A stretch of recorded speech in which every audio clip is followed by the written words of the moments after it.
First is Defense Secretary nominee Pete Hegseth. In his opening statement obtained by Axios, Pete will say, quote, "It is true I don't have a similar biography to defense secretaries of the last 30 years, but as President Trump also told me, we've repeatedly placed people atop of the Pentagon with supposedly the right credentials, whether they are retired generals, academic, or defense contractor executives.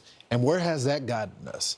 He believes, and I humbly agree, that it's time to give someone with dust on his boots the helm, a change agent. Newly elected Senator Jim Banks sits on the Senate Armed Service Committee and will be a part of that hearing this morning. Senator, congratulations on your win, and thank you for joining the program this morning.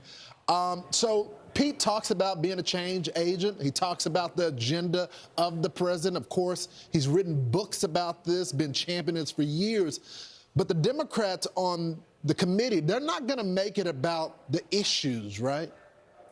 That's right, Lawrence. I just got to Capitol Hill. I walked into the Senate office buildings, and there are hundreds of veterans already lined up to come to Capitol Hill today to show their support for Pete Hegseth.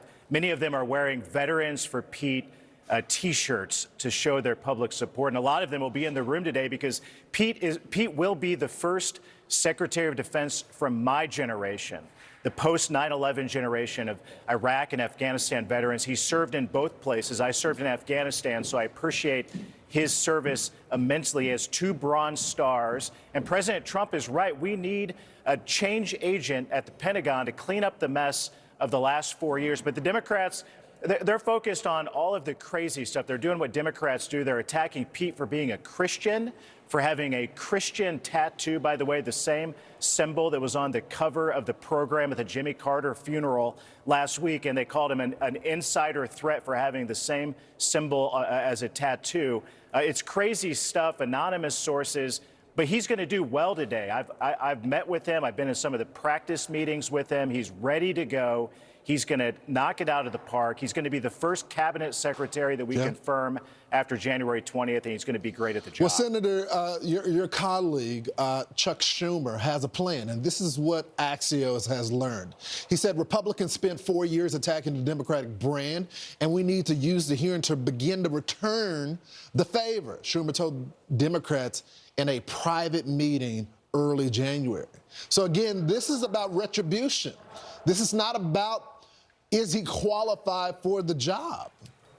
Yeah, it's shameful. I mean, this is the most important cabinet secretary that President Trump will have on his team at the Department of Defense to make our military lethal again, to get our military back focused on what it has to be focused on. This is a dangerous time in American history, and Pete Hegseth is going to get the military back. Instead of focusing on all the woke political crap that the Biden administration and Lloyd Austin and all of these, the clown show at the Pentagon over the last 4 years, they were more focused on wokeness than readiness. And right now we have a significant recruitment crisis because of it. The Army decreased their standards.